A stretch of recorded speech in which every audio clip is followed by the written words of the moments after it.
அட்டகாசமான ஒரு jewellery collections பார்த்தேன் ரீசெண்டாக ஒரு எக்ஸிபிஷனில். ரொம்ப யூனிக்கான கலெக்ஷனாக வச்சுருந்தாருக்க. ஒன்று அவ்வளோ கலைநயத்தோடு இருக்குது. இதெல்லாம் பாருங்கள், அவ்வளோ தத்ரூபமாக இருக்குது. அந்த விநாயகர் அந்த டாலர்லேயும் இருக்குது, அதே வந்து அந்த இயர்லிங்களும் கொடுத்துருக்காங்க. ரொம்பவே சூப்பராக இருந்து ஒன்றுமே வந்து அவ்வளோ கலர் காம்பினேஷன் ஆகட்டும், அந்த குவாலிட்டி ஆகட்டும் எல்லாமே நல்லா இருந்தது.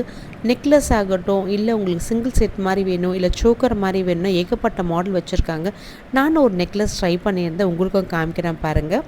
இது வந்து ஒரு பட்டு சாரிக்கெல்லாம் கட்டிட்டு போனால் இது ஒன்றே வந்து அவ்வளோ கிராண்டாக இருக்கும். இந்த நெக்லஸ் லக்ஷ்மி சென்டரில் இருக்கிற மாதிரி அதே லக்ஷ்மியை வந்து இயர்லியும் கொடுத்துருந்தாங்க. ரொம்ப அழகாக இருந்து கம்மல் கலெக்ஷன் சொல்லியே ஆகணும். Amazing variety and quality. அதே மாதிரி சிங்கிள் பேங்கிள் கடா காப்பு அப்படின்னு சொல்லி ஏகப்பட்ட மாடல் வச்சுருக்காங்க. இவங்ககிட்ட சாரீஸும் இருக்குது. இந்த சாங்வி ஜுவல்லரின்னு சொல்லிட்டு இன்ஸ்டா பேஜை நான் டேக் பண்ணுறேன், மறக்காமல் ட்ரை பண்ணி பாருங்கள். ஜுவல்லரி பிடிக்கும்ன்ற ஃப்ரெண்ட்ஸுக்கு இந்த ஷேர் பண்ணுங்கள். இது மாதிரி யூஸ்ஃபுல்லான வீடியோக்கு என் பேஜை ஃபாலோ பண்ணுங்கள். நெக்ஸ்ட் வீடியோவில் பார்ப்போம். Bye friends.